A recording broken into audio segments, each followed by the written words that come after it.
Le petit panda, c'est le préféré de nos visiteurs, et particulièrement des enfants.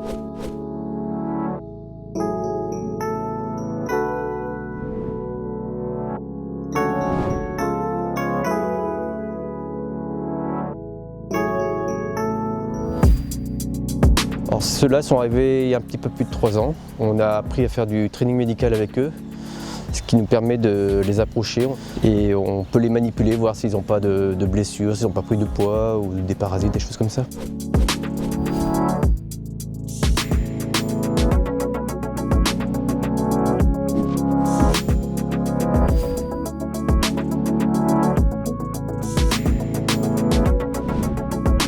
C'est une espèce qui, hélas, est menacée dans le milieu naturel, qui est gérée comme beaucoup de nos espèces dans le cadre d'un EEP, d'un programme européen d'élevage.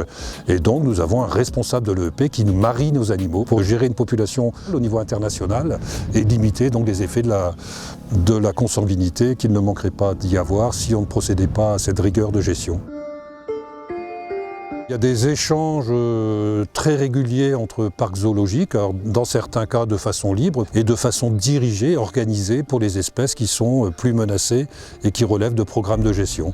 D'ailleurs, à la Haute-Touche, on a notre éthologue, Patrick Roux, là, qui gère le programme des dôles, qui est un canidé asiatique extrêmement menacé. Donc c'est lui qui a la responsabilité de la gestion de cette espèce pour l'ensemble de l'Europe.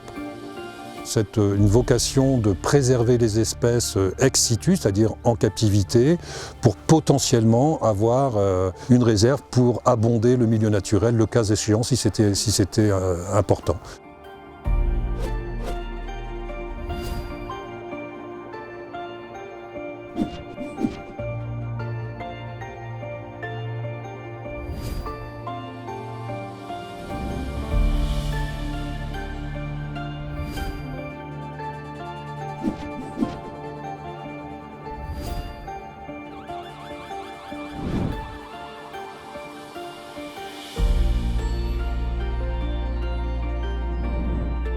Le cerf du père David, au moment où elle a été découverte, elle n'existait déjà plus dans la nature.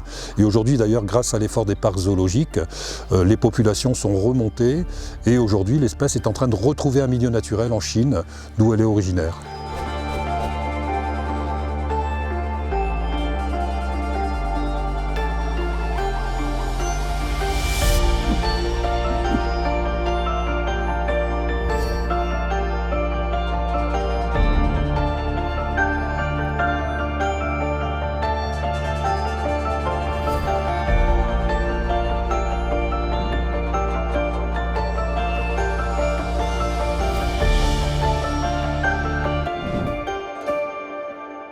La Haute-Touche, c'est un espace naturel où venir à la rencontre de l'animal. Je crois que c'est vraiment ça, la grande satisfaction des visiteurs, c'est l'espace dont les animaux disposent et c'est aussi l'espace et cet espace naturel dont les visiteurs disposent.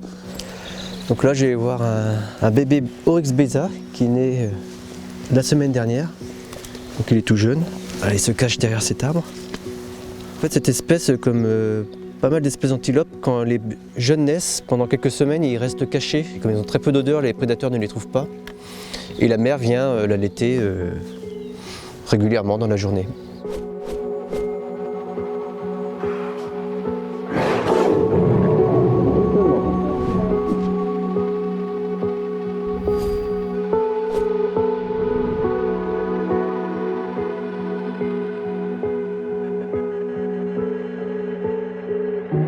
Voilà, alors ici donc on pénètre dans le sanctuaire de la Haute-Touche. C'est ici dans ces 2 bonbonnes que sont conservés les quelques 6000 échantillons appartenant à 300 spécimens de 50 espèces différentes.